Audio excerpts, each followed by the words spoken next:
the notes are in his bag, so you're gonna have to fucking wait. Okay? You're not gonna be able to fucking hear the pregame shit because we gotta go outside and get his notes. Alright, fine. I'll run it. Week 5. Eagles, Broncos. Broncos coming into town with one of the best defensive football units in the league. Let's start with that because it's going to be a battle. They're going to test you on the edges. They got 2 of the fastest edges in the league.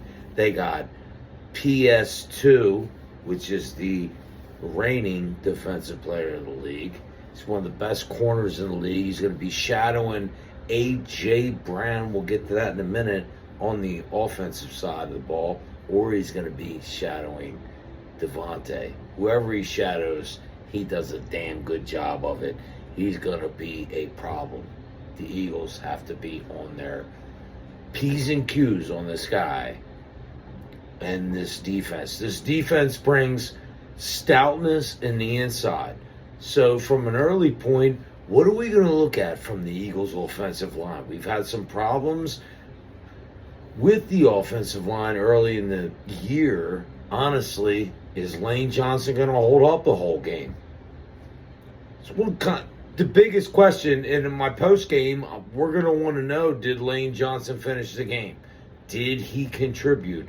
Tyler Steen has had a tumultuous start to his NFL career as a right guard. And let's see what Cam Jurgens, Landon Dickerson, and Jordan Mailata can do on that left side of the lane to open up lanes for Saquon Barkley. Can we get that started? So not only do the Denver Broncos give you a problem on the defensive line, they give you a problem in the secondary. Mims is probably out. That's what I'm hearing. He's going to have a problem starting tomorrow. He has a hip injury. Let's move to the Eagles defense. We really don't have any injuries. I don't look for anything more than Bo Nix to just be looking. What's your score? What do you think the score is going to be? I don't look for anything more than Bo Nix to just be looking upfield and looking for something all day and to get happy feet. This guy sits in the pocket, and if you think that he's going to come in with a Vic Fangio defense and just dice us up, Cortland Stoutland is a good receiver, a real good receiver, but last time I checked, we have Quinyon Mitchell, Cooper DeJean, Keely Ringo locking it down. The safeties are key in this game because he's going to try to dink and dunk, and he's going to look high at the end of the game, and the safeties in Andrew Makuba and Bree Blankenship, they have to be stout at the end of the game to make sure they don't give up big plays. Because I think that's the only way that the Denver Broncos beat the Philadelphia Eagles tomorrow is by big plays. And last time I checked, we do have Saquon Barkley. Let's go to the Eagles offense for a minute and talk about what we need to see for the Eagles to make this happen. The Eagles have to get back to domination. I don't care that this football team is high-ranked in defense. The Eagles have a high-ranked offense. From talent from top to the bottom. What I want to see them is legitimately come out there and have their way early and show the Broncos that we can do what we want, have a big day. I think Saquon Barkley goes for a $150 or a $180 tomorrow. A $180 tomorrow.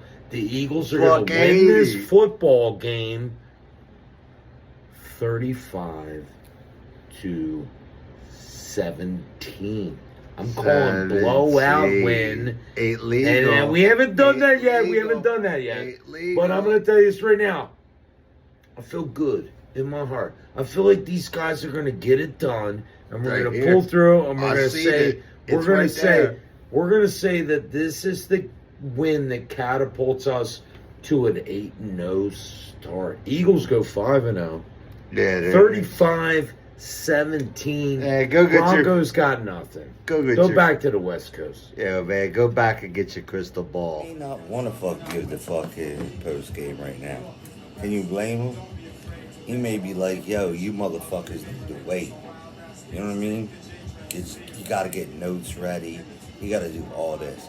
Dude, motherfucker, sometimes you ain't in the mood. Rock it out. 4-1 Eagles, Westside, Burnside, Wickpish, come in here with the post game after an Eagles loss. Tough game, tough sledding in the second half for the Philadelphia Eagles. Couldn't get nothing done. Got no red zone attempts, no field goals in the second half to put us over that hump. And to be honest with you, the Denver Broncos stood pat, moved the football on us, took advantage of a couple big plays on defense, thought that the intentional grounding should have been called on that backside of the freaking fourth quarter.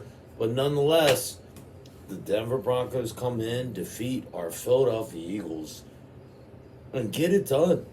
And this is a big problem now, is that you're looking at this offense who got moving in the early parts of the game, moved themselves up and down the football field, but didn't get the consistency we needed in the second half.